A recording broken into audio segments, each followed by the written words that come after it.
makanya kami berkata hosana di tempat yang maha tinggi. Dan bahkan Engkau yang layak kami sembah, kami puji Tuhan. Kami boleh merasakan kehadiran di tempat ini. Tuhan, kami mau membuka hati kami terus untuk kebenaran firman-Mu dalam hadirat-Mu.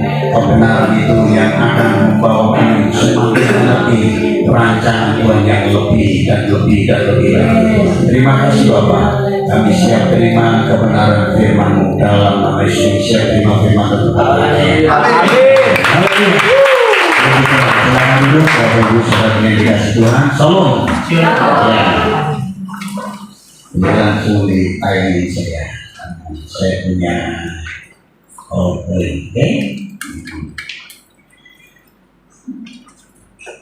Ini artinya kue yang ada di belakang sana itu. Ya, saya mau bicara tentang waktu Tuhan. Ya, ada lagunya ya, waktu Tuhan, waktu yang terbaik.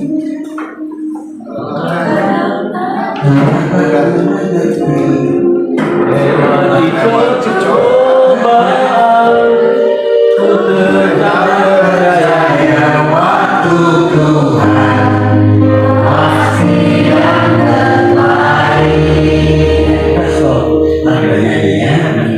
Nah, saya mau mengajak saudara baca ini tentang waktu Tuhan. Mari sama-sama lihat di depan.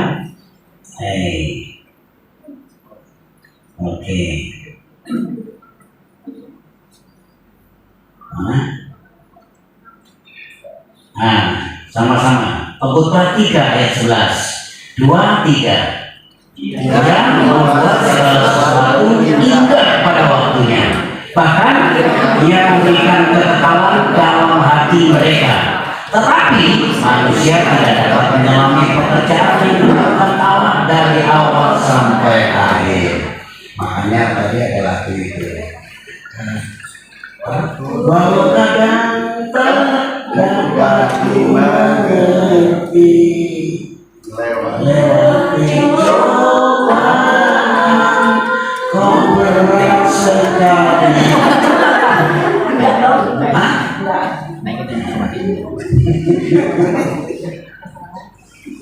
Lihat ini dasarnya. Jadi ini waktu Tuhan pasti yang terbaik. Tapi saudara semua beritahu lewat ayat ini ada 3 hal. 3 hal. Yang pertama tadi lagu tadi yang bagian apa ya? Bukan refnya, tapi bagian kecilnya dari itu. Bahwa jalanku bukanlah jalanmu, rancanganku bukanlah rancanganku, kata Tuhan. Betul ya?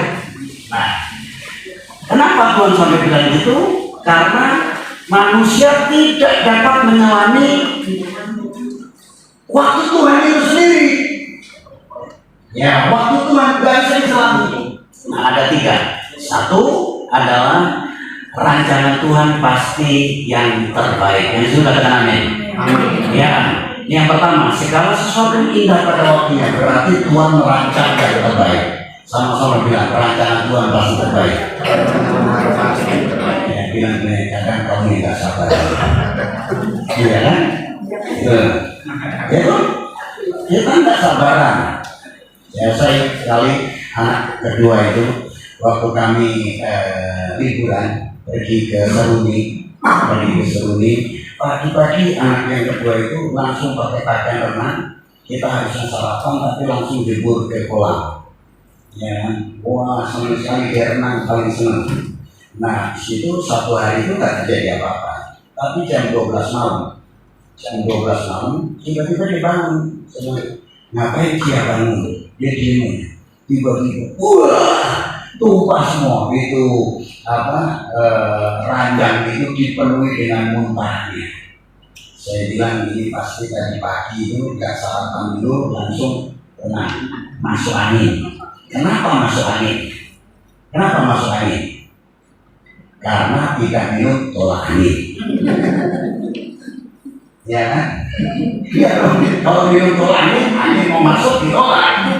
Ya, jadi tolak angin. Habis itu terus ini masuk angin, langsung dikerok. Dikerok atau dikerik? Dikerok atau dikerik? Atau dikerok?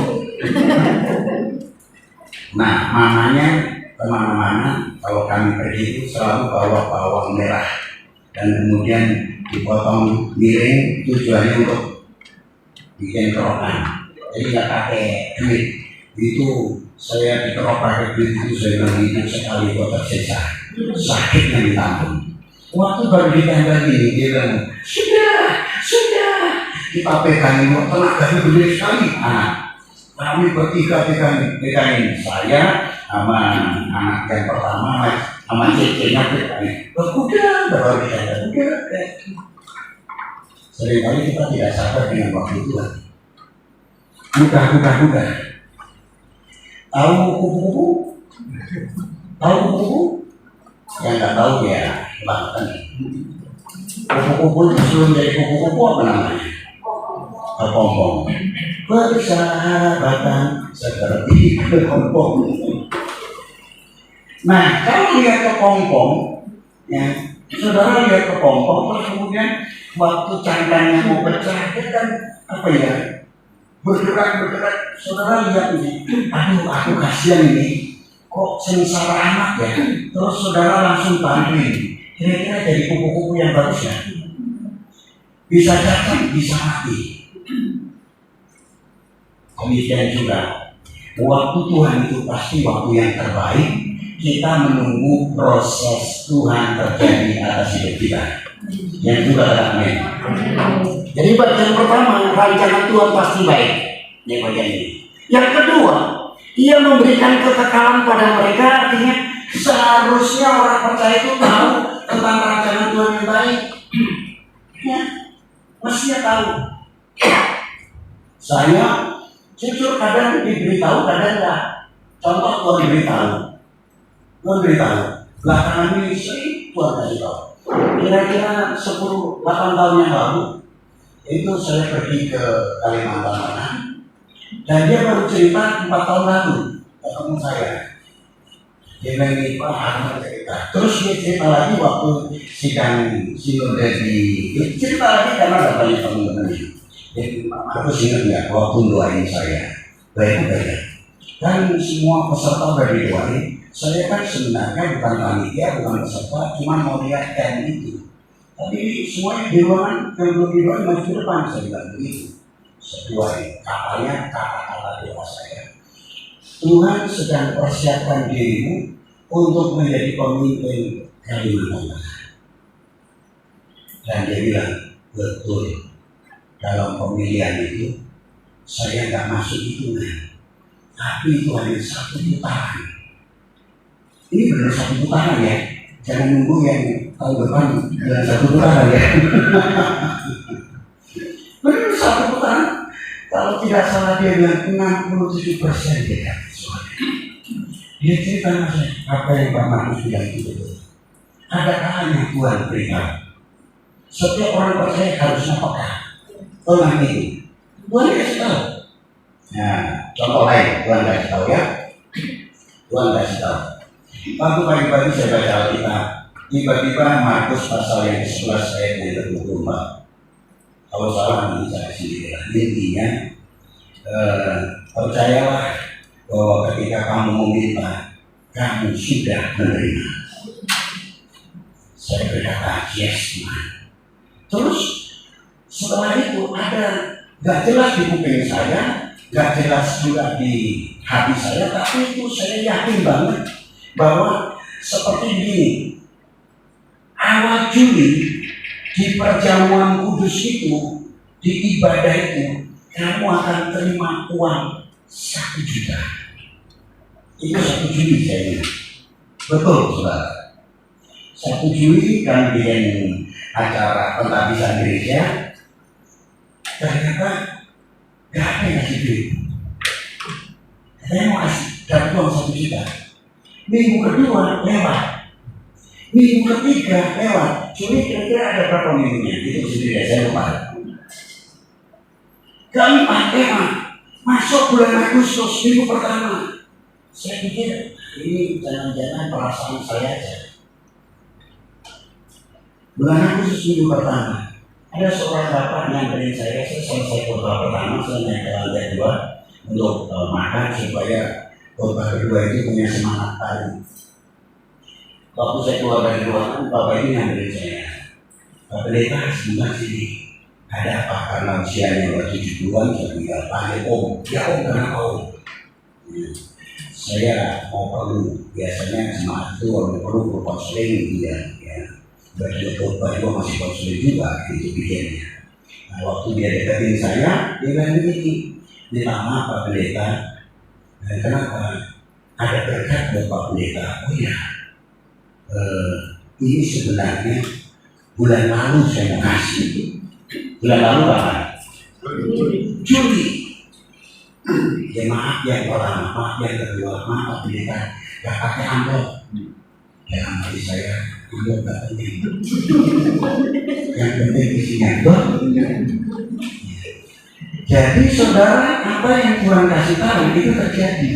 Nah seringkali orang percaya gak memahami itu. Bahkan ia memberikan kekekalan dalam hati mereka. Tuhan kasih tahu. Saya mau cerita aja supaya nggak ini ya. Ini tentang kekekalan. Saya bilang di Tuhan, aku ini khotbah tentang Israel. Sekarang saya ngomong Israel sedikit ya. Tuhan, aku ini pengen ke Israel. Saya ini khotbah tentang Israel, tapi belum pernah ke Israel. Tuhan bilang begini, kamu jangan ke Israel dulu. Aku mau bawa kamu keliling Indonesia. Dan ternyata saya keliling Indonesia. Kira-kira kurang 5 provinsi atau 3 Maluku Utara, Gorontalo, sama Aceh. Saya belum pergi. Selebihnya saya hitung semuanya kurang lebih ada 100 kota di Indonesia saya pergi. Baru saya pergi ke Israel. Waktu mau pergi ke Israel, Tuhan, aku ke Israel nggak mau bayar. Benar saudara, saya sama istri nggak bayar. Terus sampai di Israel dibilang begini, Pak Markus nanti kasih renungan ya. Jadi di tempat-tempat tertentu kan ada soal renungan. Saya bilang saya nggak mau. Saya di Jakarta, di Indonesia sudah berpusat-pusat khotbah. Di sini nggak mau khotbah lagi. Jadi saya duduk manis. Tuhan beri. Kalau orang percaya Tuhan, dia nempel sama Tuhan, dia beritahu. Sayangnya, manusia tidak dapat menyelami pekerjaan yang dilakukan Allah dari awal sampai akhir. Kenapa begitu, saudara? Beberapa waktu lalu, saya menyampaikan tentang pujian penyembahan. Jadi ketika kita itu hidup dalam pujian penyembahan, kita itu sedang connect sama Tuhan, membangun intimasi. Dan saya terlalu sering mengalami kayak begitu. Habis ngantar anak, jadi kalau saya di rumah sampai hari ini, tadi saya antar jemput juga. Ya. Itu pulang sampai di rumah, tiba-tiba saya ambil gitar. Saya nyanyi nyembah. Nangis saya sampai. Tidak ada bahasa orang, nanti saya bahasa orang. Kuantan saya bahasa orang. Saya bilang, Tuhan kenapa? Tiba-tiba Tuhan bilang, aku mau kasih tugas yang lebih besar. Dan ternyata betul Tuhan kasih tugas yang lebih besar. Makanya ketika kita connect sama Tuhan, Tuhan beritahu ya, apa yang menjadi isi hati Tuhan. Mazmur pasal 25 ayat yang ke-14, Allah bergaul karib dengan orang yang mengasihi Dia. Perjanjian, apa perjanjiannya? Setiap janji-janjinya diberitahukan kepadanya. Diberitahu. Itu dasar orang ngaku banyak cerita, tidak selesai. Nah, makanya saudara perlu tahu ini. Ini yang harus kita ulangi, saudara. Ya, kita harus menyelami apa yang Allah lakukan dalam hidup kita. Karena kita percaya rancangan Tuhan pasti rancangan damai sejahtera, mendatangkan masa depan yang penuh harapan. Nah, saya mau cerita tentang Lazarus ini. Saudara tahu ceritanya Lazarus? Tahu ceritanya Lazarus? Ya. Jadi Lazarus sakit. Ceritanya begitu. Nah, keluarga Maria Marta ini termasuk Lazarus bertiga itu, firman Tuhan katakan saudara bahwa mereka itu dikasihi oleh Tuhan. 3 orang ini dikasihi oleh Tuhan. Satu hari Lazarus sakit. Waktu sakit, Tuhan Yesus diberitahu antara Betania dan Betfage itu kurang lebih 3 kilo. 3 kilo itu perjalanan dari mana ke mana. Dari sini ke Danau kalian. Jadi nggak jauh. Nah, waktu Maria Marta memberitahu kepada Tuhan Yesus bahwa Lazarus itu sakit, ya, Tuhan Yesus sengaja nggak datang. Coba kalau saudara lihat, katanya Pak Jack itu teman dan mau menggembalakan kami sakit di rumah sakit sampai pulang juga nggak nongol, pasti kesel ya. Yesus bilang sengaja, ada kalanya, saudara. Orang mungkin nggak peduli dengan kita dan pertolongan bukan dari sesama. Tapi Tuhan bilang apa? Sengaja aku nggak datang. Yang pertama kenapa? Alasannya. Alasan yang pertama adalah bahwa supaya nama Tuhan dimuliakan. Kalau saudara ngandelin manusia, saudara nggak bakal bisa memuliakan Tuhan. Satu hari ketika kami bangun rumah pastori, saya tanya yang bangun, ya saya pernah cerita ya, saya bilang ke dia, siapa tahu lupa saudara. Ya, saya tanya sama yang pemborongnya, masih ada duit nggak? Udah habis ya. Terus tolong dihitung kira-kira kurang berapa? Dia bilang kurang 270 juta. Kurang 270 juta. Ya, waktu kurang 270 juta, jadi ada duit nggak? Tanya saya. Nggak ada juga saya. Nggak ada duit.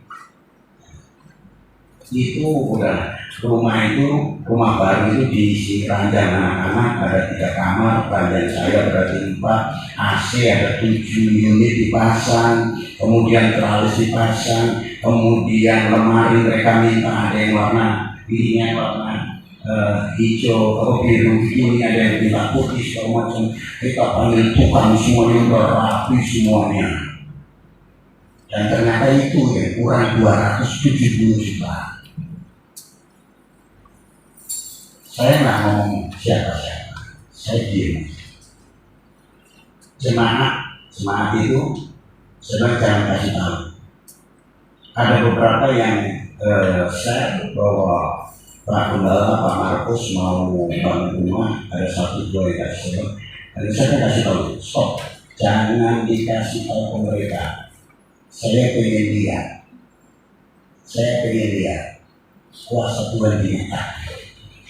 Kalau saya ngomong sama mereka, kira-kira kesaksian apa yang saya sampaikan? Oh ini karena saya bikin proposal kasih Pak Jack, kasih Pak Ferdi, kasih Pak Haris. Saya nggak memuliakan Tuhan. Ketika saudara kesulitan, teriak-teriak sana sini, gedor-gedor ke tetangga, gimana Tuhan mau dimuliakan? Saya lagi pergi ke Kelapa Gading, nyetir sendiri. Saya berbahasa roh lagi. Saya kan orang karismatik jadi bahasa roh saya. Saya nangis, tiba-tiba berhenti. Saya bilang ada apa tuh? Tuhan bilang, uang 500 juta. 500 juta kecil. Betul. Selama 2,5 bulan. Uang 500 juta itu di tangan saya. Sudah 270 juta itu terbayar semuanya. Masih ada sisa. Haleluya. Tapi sisanya kalau saya ngajak saudara minum kopi di Kongji, saudara nanti akan masuk angin, nggak usah.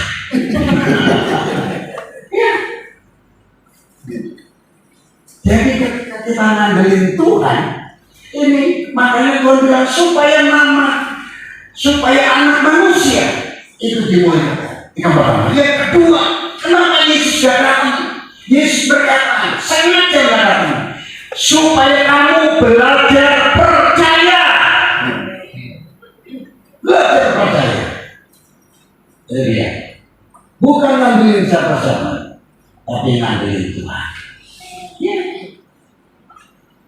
Begitu juga waktu bangun gereja, tiba-tiba itu material satu blok itu masuk, ada besi, ada pasir, ada segala macam masuk, diturunin semua. Pimpinan lapangan, pimpinannya itu di lapangan itu tanda tangan surat jalan itu, dan itu sudah diterima. Gak lama besoknya ada yang telepon katanya di toko bangunan itu, nanya, barang saya kok belum dikirim dari kemarin? Oh sudah, dikirim kemana? Udah dikirim kok, ini kan tanda ininya dan sudah diterima semua. Dikirim kemana? Salah kali ngirimnya. Ternyata salah. Dikirim ke kami di blok, di tempat kami, dikirim di sana. Terus loh itu tempat apa? Katanya bangun gereja. Habis itu yang beli materialan itu ngomong sama yang punya bangunan itu, ya udahlah kalau gitu gak usah diambil, itu untuk gereja. Ya bayangin, gereja itu mengalami mujizat luar biasa. Barang nyasar jadi berkat. Dan itu membuat saya makin percaya akan Tuhan. Nah ini tapi saudara, kisah ini siapa? Maria Marta ini berkeluh kesah. Berapa banyak kita itu mewakili Maria Marta seringkali ngadepin persoalan berkeluh kesah. Tapi apa yang dijanjikan Tuhan itu tidak pernah tidak digenapi, pasti digenapi. Amin. Iya, Tuhan menggenapi luar biasa. Gitu ya. Nah, tadi itu Tuhan Yesus bilang, ayo kita kalau gitu pergi. Makanya dibilang kamu dapat belajar percaya. Kita diajar percaya. Yang ketiga, kita diajar untuk selalu bersyukur. Walaupun di sini Yesus berkata, gini loh, kalau saudara misalnya sakit, saudara punya teman dekat ya, nggak datang, terus teman saudara bilang gini, syukur ya, kita nggak pergi ke tempat Pak harus dengar kita pasti marah ya. Katanya teman mana buktinya kan gitu kan? Tapi Yesus bilang, syukurlah aku nggak datang. Kenapa? Supaya nama Tuhan ditinggikan. Saya ikut seorang hamba Tuhan. Ya, hamba Tuhan itu saya kalau dia khotbah saya bawain tasnya, bawain tasnya. Dia penerjemah buku, dia penerjemah lagu, dia pengarang lagu. Pertama kali tahun 80-an itu ujian penyembahan itu dia yang bawa ke Indonesia. Makanya dia dijuluki mbahnya ujian penyembahan. Tahu Mbak? Ya, biangnya ujian penyembahan. Saya itu dia. Nah, dia punya teman, saudara, karena ini hamba Tuhan ini biasanya di sekolah kita kalau pintar itu cerdas itu lulus di situ dikirim ke Amerika. Dia dikirim ke Amerika. Nah, temannya itu pelayanan juga. Ya bersama dengan satu hamba Tuhan nyangkut di sebuah kota. Tuhan berbicara supaya berhenti di kota itu, dan memang banyak bus itu meletus, jadi turun di situ. Zaman dulu itu melayani, betul-betul melayani, nggak bawa apa-apa. Tapi satu dan lain hal, hamba Tuhan ini, mohon maaf ya, secara jasmani hidupnya susah. Suatu saat istrinya meninggal. Betapa sedihnya. Nah, temannya ini yang hamba Tuhan yang saya ikutin ini, dia ngomong gini, biarin aja lah. Dia minta bantuan untuk beli peti lah, tanah, semua. Aku biarkan, biar dia belajar percaya. Saya pikir ikut-ikutan itu Yesus, dan ternyata Tuhan kasih mujizat sama keluarga ini. Saatnya kita belajar percaya, sama-sama belajar percaya. Ayo, bilang belajar percaya. Amin. Ya. Ayo. Nah, Ini saudara, waktu Tuhan, kata waktu itu dalam kitab tadi itu, ini belajar sedikit ya. Kata waktu itu yang dipakai itu adalah ini. Ini waktu itu. Kairos. Kairos itu waktu Tuhan, kesempatan, momen-momen tertentu itu namanya Kairos. Sedangkan Kronos adalah hari-hari yang kita lewati. Ya, hari-hari yang kita lewati itu namanya Kronos. Ada satu lagi yang namanya, ya kita belajar ini mas-mas saya. Itu adalah waktu kekekalan. Dari kekal sampai kekal itu namanya waktu yang disebut dengan Ainos. Ya. Nah, saya tidak bicara tentang Ainos, saya mau bicara Kronos dan Kairos. Hari-hari yang kita lalui ini yang disebut dengan Kronos. Kronologi. Kita kenal kronologi. Saya mau cerita ini tidak selalu saudara yang saya ceritakan tapi manis-manis. Kenapa saya dapat ayat ini beberapa waktu yang lalu? Saudara, itu membuat saya untuk terus belajar percaya. Ini sebenarnya khotbah buat saya juga. Nah, jadi hari-hari yang saya lalui, umur 50 tahun yang lalu, saya umur 50 tahun yang lalu, berapa kira-kira 50 tahun yang lalu? Jadi 10 tahun yang lalu, umur saya 50 tahun, saya itu pengen membukukan tentang perjalanan pernikahan kami, tahun emas di hari ulang tahun saya. Tetapi saudara, itu enggak terjadi. Maksudnya buku itu enggak terjadi. Sampai buku itu masih berupa konsepan, saya simpan di file. Kecewa, saya kecewa. Saya diingetin ayat ini. Ternyata Kronos saya lalui dan kemudian Kairos. Ini Kairos. Kairos itu bisa terjadi ketika kita ada di sini perjalanan, bisa ada Kairos. Kita di sini ada Kairos, ada kesempatan-kesempatan, ada waktu Tuhan. Di sini ada Kairos. Tetapi sampai saya umur 50 tahun, saya pengen buku itu jadi, ternyata tidak jadi. Waktu Tuhan, waktu yang terbaik. Itu baru tahap yang pertama. Tahap yang kedua, 10 tahun kemudian, saya itu sudah bikin bab 1 sampai bab 10, menulis tentang visi,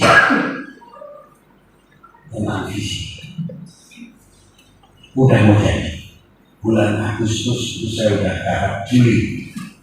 Saya bilang nanti di hari ulang tahun saya yang ke-60 buku itu juga jadi. Halo? Jangan berpikir nama Tuhan itu selalu apa yang kita doakan langsung kita mau.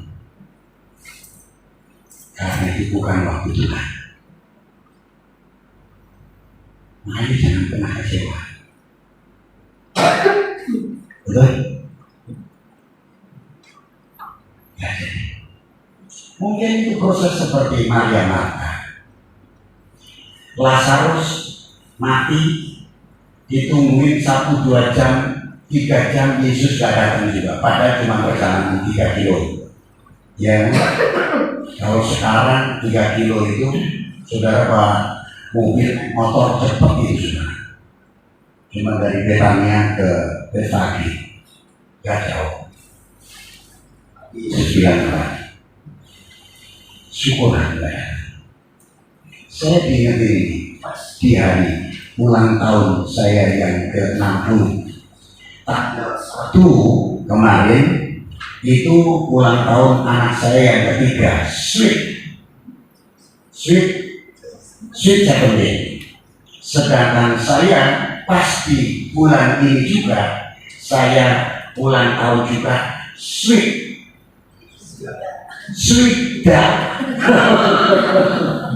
sudah rakyat masih muda. Nah, orang bilang kamu harus umur 50 waduh kuping saya lagi begini. Setelah pasti bilang, nah, jadi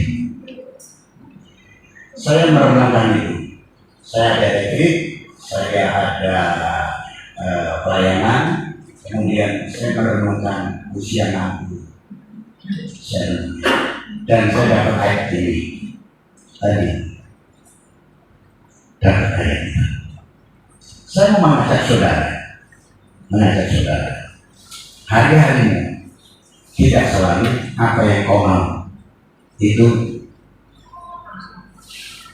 langsung terjadi. Dan kalau saya hitung, lebih banyak sesuatu yang terjadi daripada yang terjadi.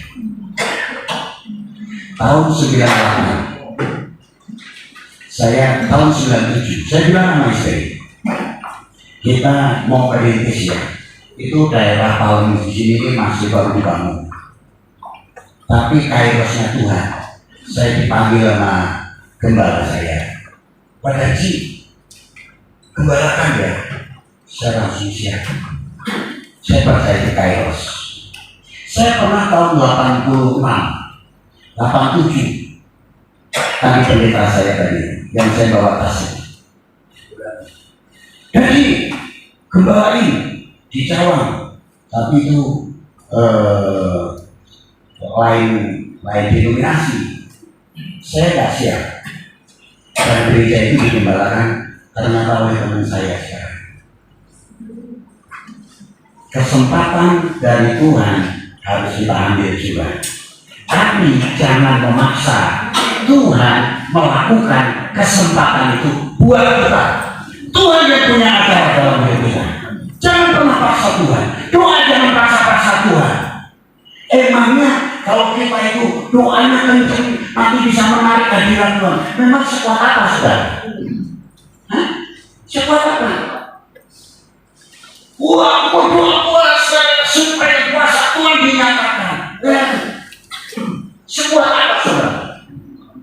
Lagian doa puasa untuk apa? Ada seorang bapak yang Pak, saya doa puasa. Ada seorang ibu, Pak, saya doa puasa. Saya lihat doa puasa itu mestinya badannya langsung gitu ya. Tapi badannya langsung puasa apa? Maaf. Ternyata saudara puasa memanipulasi Tuhan. Kita nggak mau. Makanya kita mau belajar. Kita menunggu waktu Tuhan. Pemain musik boleh nyanyi satu lagu. Musik terakhir. Saya nggak mau banyak-banyak. 30 menit saja dong. Iya. Terakhir gimana? Terakhir kok nggak mau keluar? Nah ini dia. Sama-sama akhirnya. Orang yang dikasih Tuhan Yesus tidak selalu setiap maunya dituruti. Amin. Ya, ada bagian kita dan ada bagian Tuhan. Bagian kita adalah kronos tadi. Kita jalan. Tapi bersyukur saya sebelum di sini tadi sambil WA namanya. Saya lagi menyelesaikan materi. Ada 12 judul sudah selesai. Dan itu akan di-approve sama pimpinan kami. Dan itu jadi materi, namanya materi pemulihan pria. Begitu? Saya berbuat. Dan itu saya 3 hari selesai. Ternyata ada bagian yang harus saya kerjakan. Dan Tuhan bilang, kamu jangan bikin bikin ini, karena itu bisa jadi namamu nanti disambung saja. Gak mau saya. Ternyata Tuhan punya rencana yang lain di bagian yang lain. Dan yang berikutnya, ada kalanya apa yang kita mau tidak sesuai dengan maunya Tuhan. Ya, kita mau belajar apa sih maunya Tuhan dalam hidup saya. Itu yang terbaik. Dan yang terakhir, izinkan Tuhan berkarya atas hidup saudara. Untuk apa? Mendatangkan kebaikan bagi orang yang percaya kepadanya. Bagi Tuhan. Oke, kita balik ke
seringkali kita memaksa Tuhan, seringkali kita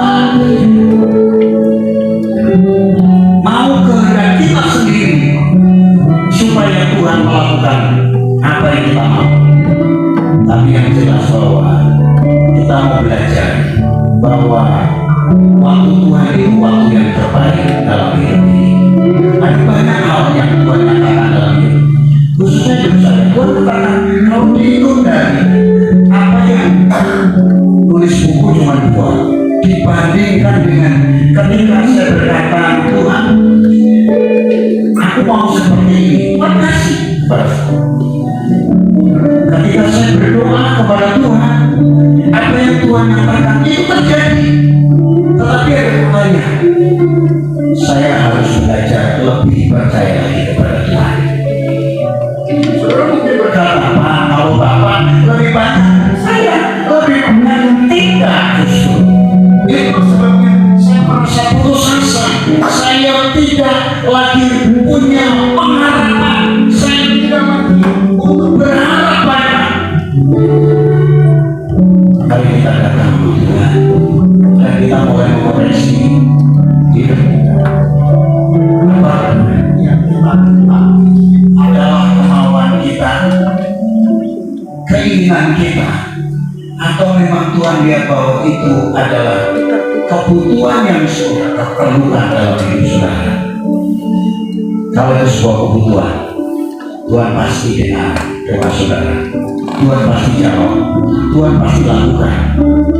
Tapi persoalannya, kata firman Tuhan tadi, saya tidak tahu, tidak bisa menyelami maunya Tuhan. Itulah sebabnya kita mau lebih dekat lagi kepada Dia. Kita lebih melekat lagi kepada Dia. Jadikan setiap saat itu memiliki hubungan yang baik dengan Tuhan.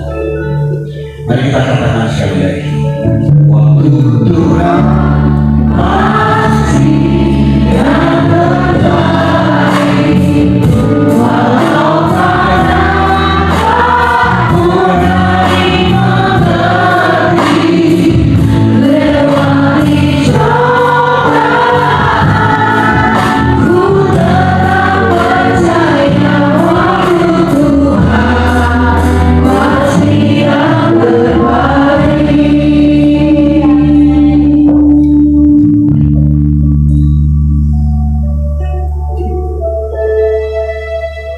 Ada di antara saudara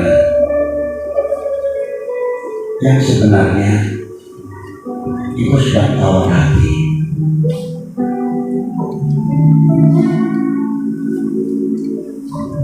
Ibu sedang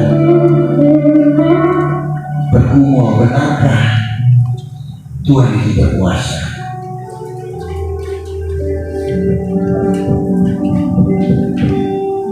Tuhan mau berbicara dalam diri saudara.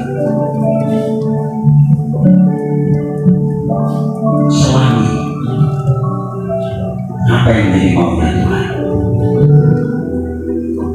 Ya, kalau engkau sedang tawar hati, engkau kembali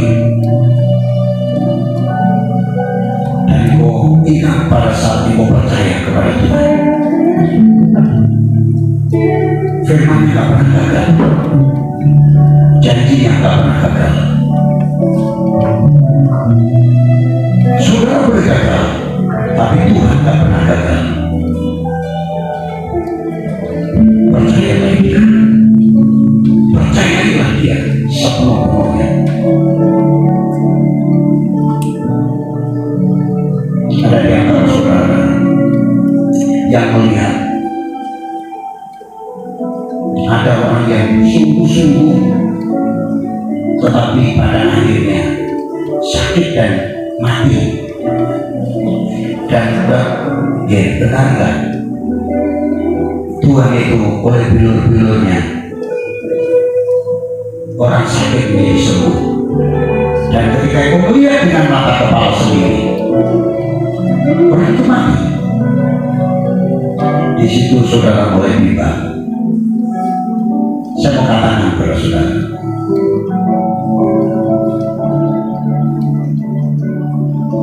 kita mempercayai bilur Yesus menyembuhkan.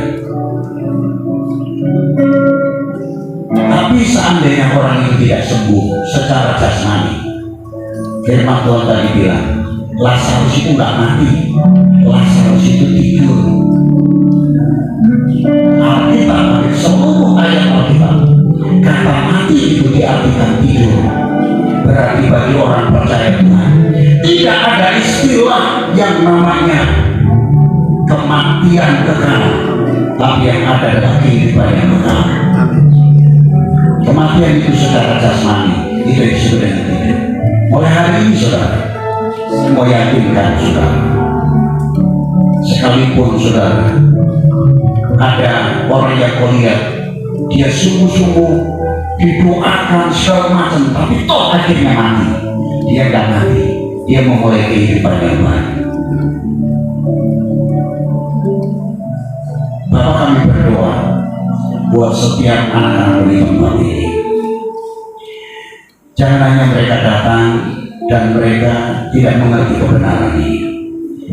Sebenarnya mereka sedang bergumul tentang kehidupannya, bergumul tentang keyakinannya kepada Tuhan, bergumul tentang benar atau tidak kuasa dinyatakan oleh Tuhan. Tapi hari ini kami berdoa, biarlah Tuhan tanganmu bekerja atas mereka lewat kebenaran firman Tuhan yang sangat sederhana ini. Mereka menangkap suatu kebenaran bahwa waktu Tuhan adalah waktu yang terbaik, dan Tuhan berdaulat untuk melakukan apa yang dikehendakinya, dan kita belajar percaya. Hati yang lemah dikuatkan, yang bimbang diteguhkan, yang tawar hati dibuat hati yang bersukacita dan bersyukur kepada Tuhan. Dan dengan percaya, yang sakit sekalipun di tempat ini oleh bilur Yesus telah disembuhkan. Dalam nama Yesus, aku berdoa dan bersyukur. Haleluya. Semua berkata amin. Amin.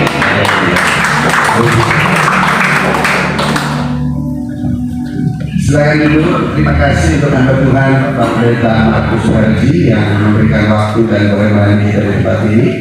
Kami semua sangat diberkati. Amin. Sangat jelas tadi di antara ainos, yaitu berkalam Tuhan, yaitu ada berawal, yaitu berakhir.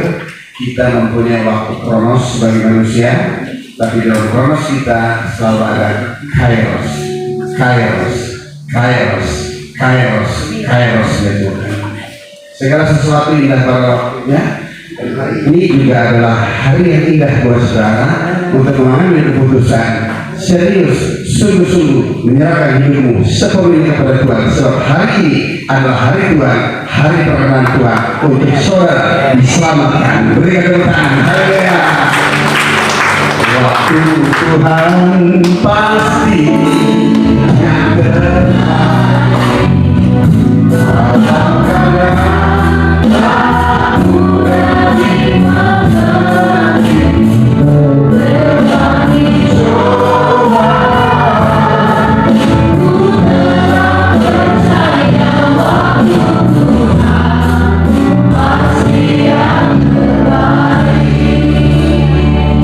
Di surga kami bersyukur, kami berterima kasih untuk rangkaian ibadah dari awal pertandingan hingga akhir. Kami semua tanpa terkecuali diberkati dengan peribadahan yang Tuhan adakan di tempat ini. Oleh sebab itu kami berdoa biarlah terus peliharakanlah peribadahan kami di tempat ini. Terima kasih untuk hamba-Mu Bapak Pendeta Markus Darji yang Tuhan telah utus boleh melayani kami di tempat ini. Tuhan, kami yang percaya pengurapan-Mu yang terus ada padanya sehingga ia terus boleh melayani pekerjaan Tuhan. Gereja dikembalakan, jemaat dan umat dikembalakan, bahkan seluruh keluarganya diberkati Tuhan. Terima kasih Bapak di surga, terima kasih Bapak berdoa untuk semua kasih Tuhan yang hadir. Biar kiranya anugerah Tuhan senantiasa memberkati, melepaskan, membebaskan, memberikan pewahyuan, pemahaman, pengenalan kami Kau dengan lebih sempurna lagi. Kami boleh berkat-berkat-Mu senantiasa dalam hidup kami sehingga kami semakin hari semakin mengasihi dan semakin mencintai Tuhan lebih dari segalanya. Lalu kami berdoa juga terbaca rencana kami retret pada tanggal 11 dan 12 Desember. Biarlah kiranya Tuhan tolong sertai setiap kami. Kami yakin dan percaya yang kami kerjakan Tuhanlah yang melakukan dalam setiap hidup kami sehingga semua para peserta yang sudah ada kami semua sehat sejahtera. Pada waktu kami ada di tempat di retret itu maka kami boleh juga melihat kebaikan Tuhan dalam setiap hidup kami. Terima kasih Bapa di surga. Kalau hamba juga berdoa untuk rekan dan sahabat hamba-Mu. Kami berdoa untuk Ibu Emma Halim, Tuhan berkati sebagai notaris, bahkan sebagai seorang ibu, seorang istri. Tuhan juga memberkati kesehatan keluarga dan rumah tangganya. Kalau hamba berdoa untuk Pak Tony Pronto dalam dunia usaha, bisnis dan pekerjaannya bersama dengan seluruh keluarga dan keluarga besar, dan Tuhan juga senantiasa memberikan kesehatan dan Tuhan memberkati pada waktu-Mu Bapa. Terima kasih Bapak di surga. Kalau hamba berdoa untuk Pak Hans secara khusus, Tuhan mari Kau memberkati Pak Hans dengan kesehatan bersama dengan seluruh keluarga, bisnis usaha pekerjaannya. Biar akhirnya tangan Tuhan yang menyertai sehingga apa yang dia kerjakan Tuhan menjadikan berhasil, dan di dalam pekerjaan dan bisnisnya dia boleh menjadi berkat bagi banyak orang sehingga orang-orang yang mendekatkan dengan dia bekerja dan berusaha mereka juga semua sama-sama diberkati Tuhan. Terima kasih Bapa di surga. Segala pujian, syukur, hormat dan kemuliaan kembalikan kepadamu. Berkat yang sama menjadi bagian setiap kekasih dan jemaat dan umat Tuhan di tempat ini. Apapun yang mereka kerjakan dalam kebenaran, Tuhan senantiasa membuatnya menjadi berhasil sehingga nama Tuhanlah yang dipermuliakan. Terima kasih Bapa di surga, dan kami akan menyudahi daripada ini. Namun sebelumnya Kau sendirilah yang memberkati kami semua. Pak Markus silakan bagi berdiri. Pak Markus silakan untuk memberkati. Bapak Ibu Saudara yang dikasih Tuhan, arahkan hatimu kepada Tuhan. Kita banyak bisa bersama.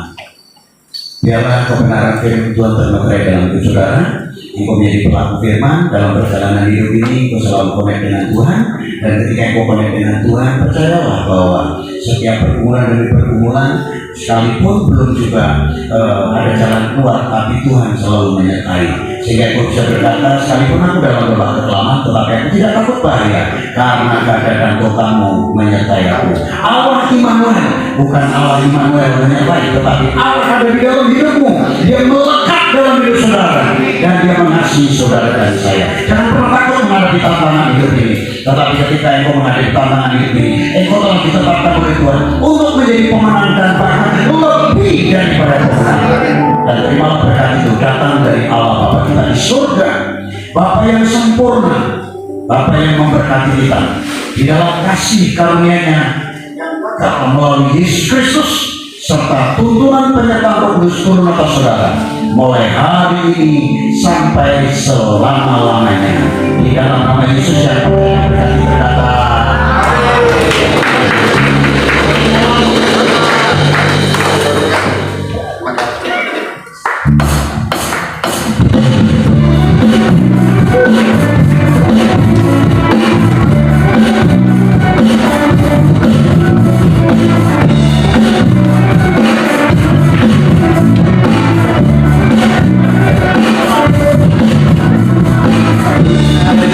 kasih kamu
Yang kayak